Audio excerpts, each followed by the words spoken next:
Hello అండి, అందరికీ నమస్కారం. ఎలా ఉన్నారు అందరూ?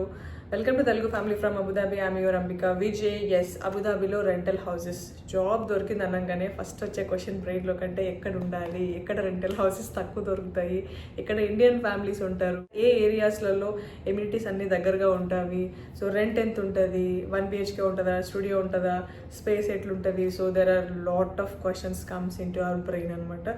సో అవే క్వశ్చన్స్ నన్ను చాలామంది ఇన్స్టాగ్రామ్లోను నాకు వచ్చే కొంచెం వీవ్స్లోనే చాలామంది అడిగే క్వశ్చన్స్ ఇదే అనమాట. అక్క రెంటల్ హౌసెస్ ఎట్లా, అక్కడ ఎంత కాస్ట్ ఉంటుంది.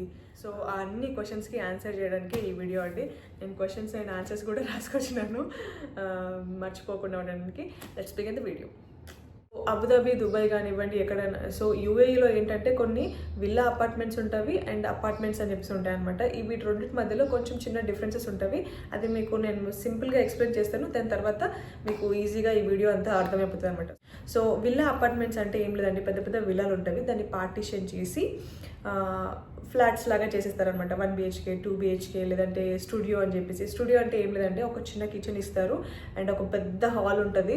దాంట్లోనే మనం dining area, sitting area, bedroom అన్నీ చేసుకోవాలన్నమాట. దాన్ని స్టూడియో అంటారు అనమాట. మోస్ట్లీ న్యూలీ వెడ్ వాళ్ళు ఉంటారు, హస్బెండ్ అండ్ వైఫ్ ఇద్దరే ఉన్నారు అనుకుంటే స్టూడియో తీసుకుంటారు అనమాట. రెంట్ చాలా మనం కట్ డౌన్ చేయొచ్చు, అదనమాట సంగతి. అట్ ద సేమ్ టైం ఈ విల్లాలలో ఉండే వాళ్ళకి current and water bill included ఉంటుంది అనమాట. రెంట్లోనే ఇంక్లూడెడ్ ఉంటుంది, మనం ఎక్స్ట్రాగా పే చేయ అవసరం లేకుంటుంది. And at the same time security deposit కూడా ఉండదండి. సో అదే ఒక ప్లస్ పాయింట్ అనమాట. అంటే మనం రెంట్కి హౌస్ తీసుకునే ముందే మనము అపార్ట్మెంట్స్లలో వెళ్తే సెక్యూరిటీ డిపాజిట్ పే చేయాల్సి ఉంటుంది. బట్ ఇక్కడ అట్లాంటిది ఏం లేకుంటుంది. అపార్ట్మెంట్స్ అండ్ కొన్ని విల్లా అపార్ట్మెంట్స్లలో మంత్లీ పేమెంట్ ఉంటుంది అనమాట. అది చాలా ప్లస్ పాయింట్ అండి. సేమ్ మనం ఇండియాలో మంత్లీ ఎట్లా రెంట్ పే చేస్తామో ఇక్కడ కూడా అట్లే ఉంటుంది అనమాట. నెక్స్ట్ థింగ్ ఏంటంటే పార్కింగ్ ఈజీగా దొరుకుతుంది. సో ఇవి అడ్వాంటేజెస్. ఇక డిసడ్వాంటేజెస్ గురించి మాట్లాడితే మెయిన్గా సిటీకి దూరంగా ఉంటాయి అనమాట. ఈ విల్లా అపార్ట్మెంట్స్ అన్ని సిటీకి కొంచెం దూరంలో ఉంటాయి. మనకి కారు ఉందనుకో హ్యాపీగా కార్ వేసుకొని పోవచ్చు, లేదనుకుంటే బస్సుల కోసం గంటలు వెయిట్ చేయాల్సి ఉంటుంది. కొన్ని విల్లా అపార్ట్మెంట్స్ ఉన్న ప్లేసెస్లో బస్సెస్ యాక్సెస్ కూడా కొంచెం తక్కువ ఉంటుంది అనమాట. అంటే లేట్గా వస్తాయి.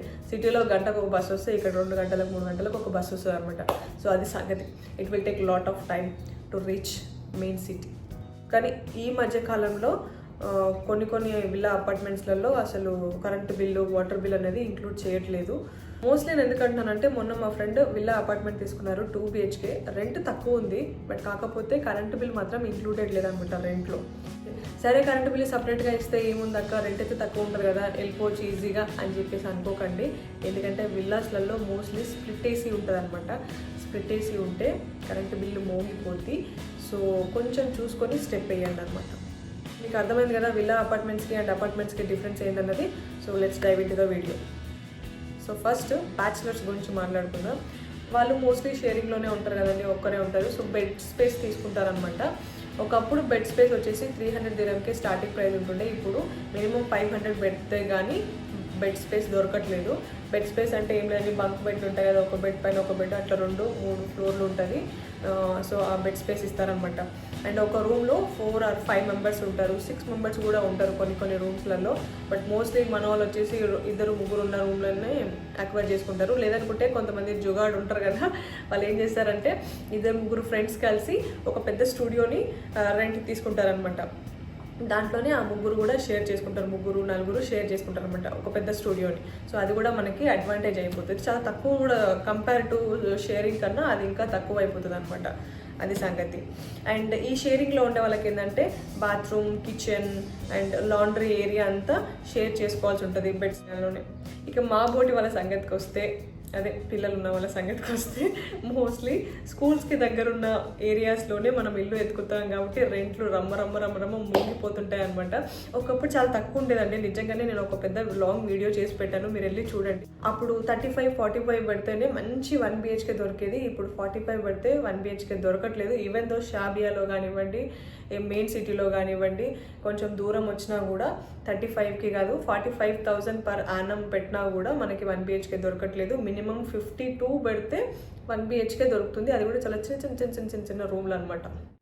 ఇక ఏరియా వైజ్ రెంట్ ఎంత ఉంటుంది అనేది చూద్దాము. మోస్ట్లీ మన ఇండియన్స్ షాబియా, 9, 10, 11, 12 అని చెప్పేసి ఏరియాస్ ఉంటాయండి. అక్కడే ఉంటారనమాట. మోస్ట్లీ 9లోనే అనుకోండి, 9లోనే ఉంటారు. ఎందుకంటే షాబియా 9లో దగ్గర ఒక 10 ఇండియన్ స్కూల్స్ ఉన్నాయన్నమాట. అందరు అక్కడే ఉంటారు. సో అక్కడ మనకి 1 BHK బేసిక్గా ఇప్పుడు 45 పెడితే దొరుకుతుందండి. 1 BHKకి 45,000 per annum. ఓకేనా. అండ్ ఆ ఏరియా నేమ్స్ కూడా నేను మీకు ఇక్కడ మెన్షన్ చేస్తున్నాను చూసుకోండి. అండ్ కొంచెం దూరం వస్తే MBZ అని చెప్పేసి ఉంటుంది అండ్ బనియాస్ అని చెప్పేసి ఉంటుంది. అక్కడ కూడా మనకి అపార్ట్మెంట్స్ అండ్ విల్లా అపార్ట్మెంట్స్ కూడా దొరుకుతాయి. సో MBZ అండ్ బనియాస్ నుంచి స్కూల్కి ట్రాన్స్పోర్టేషన్ ప్రొవైడ్ చేస్తారు. మోస్ట్లీ ఇక్కడ ఏం చేస్తారంటే స్కూల్ ఎత్తుకుంటారండి. స్కూల్ ఎత్తుకున్న తర్వాత ఏ స్కూల్లో అయితే సీట్ వచ్చిందో ఆ చుట్టుపక్కల ఏరియాలలో రెంట్కి ఇల్లు తీసుకోవడానికి ప్రయత్నం చేస్తారనమాట. సో అదే ఆబ్వియస్గా అందరూ చేసే ఆ పని అదే అండి. సరే అక్క, మరి ఇండియా నుంచి కొత్తగా వస్తున్నాము, స్కూల్లో సీట్ దొరికేంత వరకు మేమందరం ఎక్కడ ఉండాలి, అది కొంచెం కన్ఫ్యూజ్ అవుతుంది అని అనుకుంటే సేఫ్ సైడ్లో నాకున్న ఎక్స్పీరియన్స్ ప్రకారం నేను కొంతమందిని అడిగి తెలుసుకున్న దాని ప్రకారం చెప్తున్నాను. షాబియాలో దిగిపోండి. షాబియా 9, 10, 11, 12లో దిగిపోండి. సో ఆ చుట్టుపక్కల 10 స్కూళ్ళు ఉన్నవి. ఏదో ఒక స్కూల్లో మీ పిల్లలకి కంపల్సరీగా సీట్ వస్తుంది. అది బెంగేం ఉండదు అనమాట. సో షాబియా 9, 10, 11, 12లో మన ఇండియన్ ఫుడ్ దొరుకుతుంది, ఇండియన్ వెజిటేబుల్స్ దొరుకుతాయి, ఇండియన్ గ్రోసరీస్ దొరుకుతాయి, ఇండియన్ స్కూల్స్ ఉంటుంది. మోస్ట్ ఆఫ్ ద ఇండియన్స్ అక్కడే ఉంటారు. చెప్పాలంటే మన తెలుగు వాళ్ళు మనకు అక్కడే ఎక్కువ దొరుకుతారు అనమాట. అండ్ ఈ ఏరియాస్లో ఉంటే మాల్స్ కూడా చాలా దగ్గర ఎత్తండి. సఫేర్ మాల్ ఉంది, క్యాపిటల్ మాల్ ఉంది, మస్జిద్ మాల్ ఉంది, దల్మా మాల్ అబుదాబీస్ ఫేవరెట్ మాల్ అండి. ఈ దల్మా మాల్లో అయితే లిటరలీ ఎవ్రీథింగ్ మీకు దొరుకుతుంది అనమాట. 1 స్టాప్ షాప్ అంటారు చూడండి, అట్లా అనమాట. అన్నీ అక్కడే దొరుకుతాయి. రైట్ ఫ్రమ్ బ్యాంక్ నుంచి, సిమ్ కార్డుల నుంచి, ఫర్నిచర్ నుంచి, బట్టల నుంచి, ఆటల నుంచి, అన్ని. సినిమా థియేటర్ కూడా ఈ మాల్లోనే ఉంటుంది. సో షాబియా 9లో ఉంటే ఎవ్రీథింగ్ ఈజ్ లైక్ ఇట్లా చేత్తో అందుకున్నట్టే ఉంటుంది అనమాట. కార్ లేకపోయినా కూడా వాకబుల్ డిస్టెన్స్లో అన్నీ ఉంటాయి. లేదనుకుంటే క్యాబ్ పట్టుకొని ఈజీగా పోయి రావచ్చు అనమాట. సో అది సంగతి. సో అబుదాబి సిటీకి వస్తే కొన్ని ఏరియాల పేర్లు నేను మీకు ఇక్కడ మెన్షన్ చేస్తున్నాను. సో ఈ ఏరియాస్లో ఇండియన్స్ మాత్రమే ఉంటారా అంటే అట్లేం లేదండి. మెయిన్ సిటీలో కొంచెం మిక్స్డ్ పీపుల్ ఎక్కువగానే ఉంటారు. సో ఈ అబుదాబి మెయిన్ సిటీలో మనకి 1 BHK కావాలి అనుకుంటే మినిమం పర్ యానం రెంట్ వచ్చేసి 55K పెట్టాలండి. 55,000 సంవత్సరానికి రెంట్ అనమాట. BHK అయితే 65-70,000 కూడా చెప్పారు అనమాట. నేను ఒక ఇల్లు చూసిన, చాలా బాగుండింది. 2 బెడ్రూమ్లు, మంచిగా ఒక బాత్రూమ్ అన్నీ ఉండింది. కానీ 70,000 చెప్పిండ్రండి. దండం రాయ్యా, నీ దగ్గరనే పెట్టుకొని నేను వాపస్ వచ్చేసిన అనమాట. ఈ విల్లా అపార్ట్మెంట్స్ ఎక్కడ ఉంటాయక్క అంటే ఈ ఏరియా నేమ్స్ అనేవి నేను మీకు ఇక్కడ మెన్షన్ చేస్తున్నాను చూడండి. సరే, ఇప్పుడు ఏరియాలన్నీ తెలిసిపోయినాయి. మరి ఇల్లు ఎట్లా ఎత్తుకాలక్క అంటే there is a app called Dubizzle and Bayut. సరే, ఈ యాప్ని ఎట్లా యూజ్ చేయాలన్నది నేను మీకు ఇక్కడ చూపిస్తున్నాను చూడండి. సో ఇక్కడ డూబిజుల్ ఓపెన్ చేసుకుందామండి. అండ్ దెన్ ఇక్కడ మీకు కనిపిస్తుంది కదా ప్రాపర్టీస్ ఫర్ రెంట్ అని ఆప్షన్ పైన క్లిక్ చేయండి. అండ్ దెన్ రెసిడెన్షియల్ ఏరియా అని ఆల్రెడీ సెలెక్టెడ్ ఉంటుంది. దాంట్లో వెళ్ళి మనం ఇక్కడ ఏరియా నేమ్ని సెర్చ్ చేసుకోవాలి. నేను చూడండి అన్ని ఏరియాస్లలో రెంటల్ హౌసెస్కి వెతికి లాస్ట్ 15 days నుంచి ఎత్తుకుతూనే ఉన్నాను అనమాట. సో అందుకే ఇక్కడ మీకు సజెషన్స్ కనిపిస్తున్నాయి.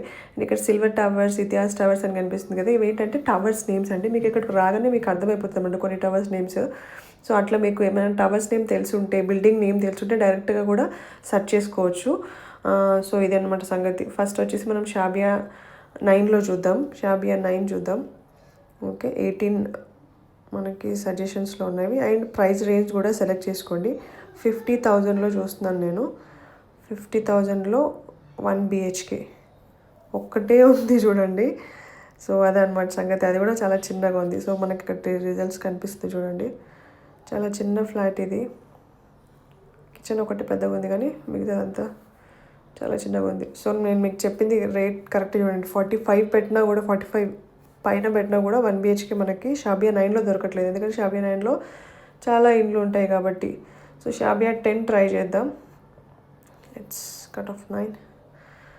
సో షాబియా 10లో మాత్రం ఉన్నాయి కొన్ని. సో 1 BHK, 2 BHK అని చెప్పేసి మనం ఇట్లా సెర్చ్ చేసుకోవచ్చు.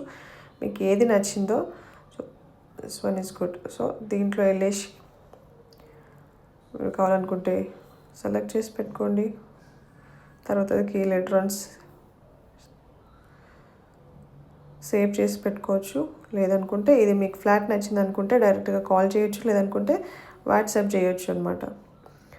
సో ఇది ఇట్లా సెండ్ చేయండి. అండ్ ఇమ్మీడియట్గా మనకి ఒక మెసేజ్ వస్తుంది. సో డైరెక్ట్గా ఇదేంటంటే ఏజెంట్కి వెళ్ళిపోతుంది అనమాట. ఏజెంట్ మనకి ఈ ఫ్లాట్ ఒకవేళ అవైలబుల్లో ఉంటే మనకి కాల్ చేస్తారు. లేదు మనకి అంత టైం లేదనుకుంటే డైరెక్ట్గా మనం ఇక్కడ కాంటాక్ట్ ఏజెంట్ అని కొడితే చూడండి కాంటాక్ట్ ఏజెంట్ నెంబర్కి ఇది వెళ్ళిపోతుంది. సో ఇక్కడ సెండ్ అని కొట్టేస్తే ఏజెంట్ మనకి డైరెక్ట్గా కాంటాక్ట్ అవుతారనమాట ఆ ఫ్లాట్ ఒకవేళ అవైలబుల్ ఉంటే. సో ఇట్లనే మనం అన్ని ఏరియాస్లలో ఎత్తుక్కోవాలండి.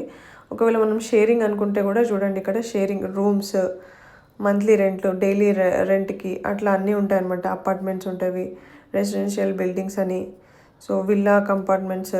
సో ఇదే అనమాట మనకి ఇక్కడ 1 BHK స్టూడియో నుంచి 1 BHK 2 BHK 3 BHK వరకు ఎన్ని కావాలనుకుంటే అన్ని బెడ్రూమ్స్లలో మనకి దొరుకుతుంది. It is all thus. Area size కూడా మనం ఎత్తుక్కోవచ్చు. ఇదండి సంగతి. సరే, ఇప్పుడు ఏరియా నేమ్ తెలుసుకున్నాము అండ్ యాప్ ఎట్లా యూజ్ చేయాలి, ఇల్లు ఎట్లా ఎత్తుకోవాలో తెలుసుకున్నాం కదా. ఇప్పుడు ఎంత ఖర్చు వస్తుంది అన్న విషయాన్ని కూడా నేను మీకు ఎక్స్ప్లెయిన్ చేస్తాను చూడండి. సో ఫస్ట్ థింగ్ వచ్చేసి విల్లా అపార్ట్మెంట్స్లో దిగితే ఏమేమి ఖర్చులు ఉంటాయి, అపార్ట్మెంట్స్లో దిగితే ఏమేమి ఖర్చులు ఉంటాయి అనేది నేను మీకు ఇప్పుడు ఎక్స్ప్లెయిన్ చేస్తాను చూడండి. విల్లా అపార్ట్మెంట్స్లో దిగినాం అనుకోండి, మనకి సెక్యూరిటీ డిపాజిట్ ఉంటుందండి మోస్ట్ ఆఫ్ ద విల్లాస్లలో. అండ్ వచ్చేసి రెంట్ కూడా చెక్ సిస్టంలో పే చేసే అవసరం ఉండదు, అంటే అడ్వాన్స్ కట్టే అవసరం ఉండదు అనమాట. అండ్ నెక్స్ట్ థింగ్ వచ్చేసి ఏజెంట్కి మాత్రం కట్టాల్సి ఉంటుంది అనమాట. అంటే ఇప్పుడు 1 ఇయర్కి రెంట్ మనం 55,000 పెట్టి ఒక 1 BHK తీసుకున్నాం అనుకుంటే దాంట్లో 5% మనము ఆ ఏజెంట్కి ఇవ్వాల్సి ఉంటుంది అనమాట. ఎందుకంటే డూబిజుల్ నుంచి మనకు ఒక ఏజెంట్ అని చెప్పాను కదా. సో ఆ ఏజెంట్కి 5% రెంట్లో 5% కమిషన్ అనేది ఆ ఏజెంట్ గారికి ఇచ్చేయాల్సి ఉంటుంది మనము. ఇప్పుడు అపార్ట్మెంట్స్కి వస్తే సెక్యూరిటీ డిపాజిట్ అని చెప్పేసి ఉంటుంది అనమాట. మోస్ట్లీ 5,000 8,000 దిరం తీసుకుంటారు. నెక్స్ట్ వచ్చేసి చెక్ సిస్టంలో మనము రెంట్ పే చేయాల్సి ఉంటుంది. రెంట్ అనేది మనము చెక్ సిస్టంలో పే చేయాల్సి ఉంటుంది అనమాట. 2 చెక్లు 3 చెక్లు లేదంటే 4 చెక్లు ఉంటుంది. ఇప్పుడు 4 చెక్స్ అసలు ఎవడు ఇస్తలేడు, 3 చెక్లే లాస్ట్ అయిపోయింది అనమాట. మీకు అర్థమవుతుందా? 55,000 పర్ యానం రెంట్ అనుకోండి 1 BHKకి. సో దాన్ని డివైడెడ్ బై 3 చేసి 3 చెక్స్ వాడికి ఇచ్చేసేయాలన్నమాట. సో 1 ఇయర్ని మనం 3 భాగాలు చేస్తే 4 నెలల రెంట్ని మనం ముందే ఇచ్చి ఆ ఇంట్లోకి దిగాలన్నమాట. అది సంగతి. మళ్ళీ 4 నెలల తర్వాత నెక్స్ట్ చెక్ వాళ్ళకి ఇవ్వాలన్నమాట. ఇక నెక్స్ట్ వచ్చేసి ఏజెంట్కి ఇవ్వాల్సి ఉంటుంది. అదే 5% ఉంటుంది. వాడు రూమ్ చూపించినందుకే 5% ఛార్జ్ చేస్తాడు అనమాట. ఈ సెక్యూరిటీ డిపాజిట్ అంటారా, వాపస్ ఇస్తామంటారు, కానీ అవి ఏం వాపస్ రావండి. ఎందుకంటే ఒక 5 ఏళ్ళు ఉన్నాం అనుకోండి, పోనీ ఒక 2 ఏళ్ళు ఉన్నాం అనుకోండి, నాలాగా మీకు కూడా పిల్లలు ఉన్నారు అనుకోండి, అట్లా పెయింటింగ్లు వేస్తారన్నమాట. ఏడబడితే ఆడ పెయింటింగ్లు వేస్తారు. ఏదో ఒకటి ఊడిపోకుండా ఉంటుందా, పెయింట్ పోకుండా ఉంటుందా, బాత్రూంలో అద్దం మెరిగినా సరే అవన్నిటికీ వాడు రిపేర్ చేసి మంచిగా మనం ఖాళీ చేసేటప్పుడు అన్నిటిని రిపేర్ చేసి ఆ బిల్ వేస్తాడు అనమాట. బిల్ వేసి ఈ సెక్యూరిటీ డిపాజిట్లోంచి కట్ చేసుకొని 200 300 దిరంలో మనకి చేతిలో పెడతాడు. అందుకనే కట్టిన సెక్యూరిటీ డిపాజిట్ని నాలాగా పిల్లలు ఉన్న వాళ్ళైతే అసలు మర్చిపోతారు అనమాట. అవి వాపస్ రావని డిసైడ్ అయిపోతారు. సరే, అయితే అపార్ట్మెంట్స్లలో ఉంటే తౌతిక్ అని ఒక సర్టిఫికేట్ ఇస్తారండి, విచ్ ఇస్ వెరీ ఇంపార్టెంట్ అండి అన్ని విషయాల్లోనూ.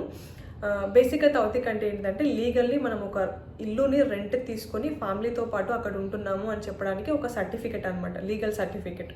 సో దాన్ని తౌతిక్ అని చెప్పేసి అంటారు అనమాట.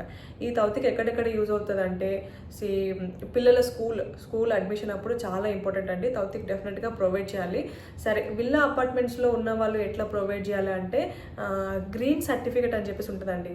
అంటే ఆ విల్లా ఓనర్ వీళ్ళు మా ఇంట్లోనే ఉంటున్నారు అని చెప్పేసి ఒక గ్రీన్ సర్టిఫికేట్ ఇస్తాడు అనమాట. మాకు విల్లా అపార్ట్మెంట్ దొరికిందక్క, రెంట్ తక్కువ ఉంది అండ్ ట్రాన్స్పోర్టేషన్ కూడా ఉంది స్కూల్కి అని అనుకున్నారు అనుకోండి, అప్పుడు ఆ ఏజెంట్కి డెఫినెట్గా మీరు అడగండి, గ్రీన్ కార్డ్ ఇస్తారా లేదంటే తౌతిక్ ఇస్తారా అని చెప్పేసి అనమాట. గ్రీన్ కార్డ్ అంటే ఆ ఓనర్ వీళ్ళు మా ఇంట్లోనే ఉంటున్నారు, లీగల్లీ ఉంటున్నారు అని చెప్పేసి ఒక గ్రీన్ కార్డ్ అని సర్టిఫికేట్ ఇస్తారు. సో అది డెఫినెట్గా మీరు తీసుకొని స్కూల్లో ప్రొవైడ్ చేయాల్సి ఉంటుంది అనమాట. అండ్ మెయిన్ థింగ్ ఏంటంటే మనం ఇండియా నుంచి పేరెంట్స్ని తీసుకొస్తున్నాం అనుకోండి, అప్పుడు కూడా ఈ తౌతిక్ అనేది అడుగుతారు అనమాట. అంటే ఈ డాక్యుమెంట్స్ని వీసా అప్లై చేసేటప్పుడు మనం అప్లోడ్ చేయాల్సి ఉంటుంది అనమాట. సో హస్బెండ్ వచ్చేసి పిల్లల్ని వైఫ్ని డిపెండెంట్ వీసా పైన మనము యూఏఈకి తీసుకురావాలనుకున్నా కూడా మనం తౌతిక్ని ప్రొవైడ్ చేయాల్సి ఉంటుంది అనమాట. సో అన్ని విధాలుగా తౌతిక్ అనేది వెరీ ఇంపార్టెంట్ అనమాట. సో ఇదండి సంగతి. బేసిక్గా షాబియా సైడ్ వెళ్తే మట్టికి 45-47 పెడితే మనకు ఒక మంచి 1 BHK దొరుకుతుంది.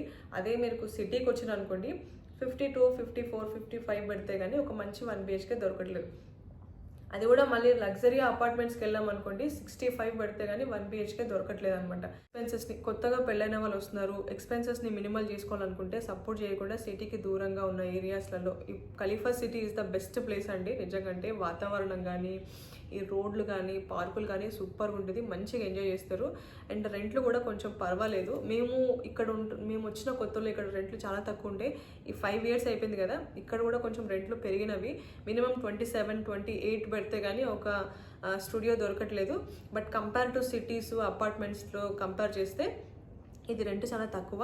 సో ఇక్కడ వచ్చి ఉండండి, ఇమ్మీడియట్గా వచ్చి అదే ఖర్చులో అపార్ట్మెంట్కి పెట్టే రెంట్ ఖర్చులోనే మీరు మంచిగా ఒక కార్ కొనుక్కోవచ్చు. డ్రైవింగ్ లైసెన్స్ తీసుకోండి, చట్టా బట్టలు వేసుకొని తిరిగి మంచిగా ఎంజాయ్ చేయండి. పిల్లలు పుట్టినంత వరకు. ఇంకా పిల్లలు ఉన్న వాళ్ళ సంగతి ఏం చెప్తామండి, అంతే అనమాట. ఇంకా కొంతమంది నన్ను ఇన్స్టాగ్రామ్లో అడుగుతున్నారు, అక్క అందరూ కలిసి వస్తే సరిపోతుందా, మేము అందరం కలిసి రావాలనుకుంటున్నాం, లేదంటే మా హస్బెండ్ ముందు వచ్చి మేము తర్వాత రావాలా, కొంచెం సజెస్ట్ చేయండి అని చెప్పేసి. So it's depends on your personality అండి. And at the same time సౌలతులు కూడా ఉండాలి, అది కూడా మెయిన్ ఇంపార్టెంట్.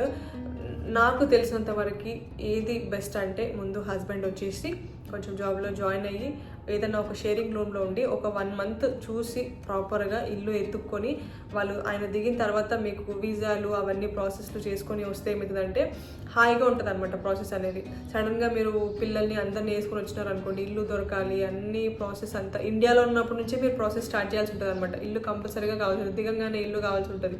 లేదనుకుంటే హోటల్ అపార్ట్మెంట్స్లో ఉండి ఇల్లు ఎత్తుకుంటారు అనమాట. సో ఇదంతా ఒక గిజిగిజి పని అనమాట. దానికి మంచి ముందు హస్బెండ్ వచ్చి షేరింగ్ రూమ్లో ఉండి ఏరియాలు చూసుకొని ఒక మంచి రూమ్ చూసుకున్న తర్వాత వీసాలు వాళ్ళకన్నీ అప్లై చేసుకొని వచ్చేసినాం అనుకోండి బెటర్ అనిపిస్తుంది. పిల్లలు ఉన్నారనుకోండి, వెదర్ పడక వాళ్ళకి సడన్గా హెల్త్ ఖరాబ్ అవుతుంది. హెల్త్ ఖరాబ్ అయింది అనుకో హాస్పిటల్కి పోవాల్సి వస్తుంది. ఇన్సూరెన్స్ లేకుండా ఇక్కడ హాస్పిటల్కి పోయినాం అనుకోండి బిల్లు తడిచి మోపన్ అయితే నెత్తి బరువు అయిపోతుంది అనమాట బిల్లు కట్టడానికి. సో ఎందుకు రిస్క్ అని నాకు అనిపిస్తుంది. But again it's all depends on their own personality అనమాట. So that's all for today's video అండి. I hope you all like it. Video నచ్చితే చిన్న లైక్ చేయండి, సో దట్ యూట్యూబ్ ఈ వీడియోని మిగతా వాళ్ళకి కూడా రికమెండ్ చేస్తుంది. And share with your family and friends who need this information. Please do subscribe to my channel. Thank you so much for watching. We'll meet you in the next video. Tata, bye bye.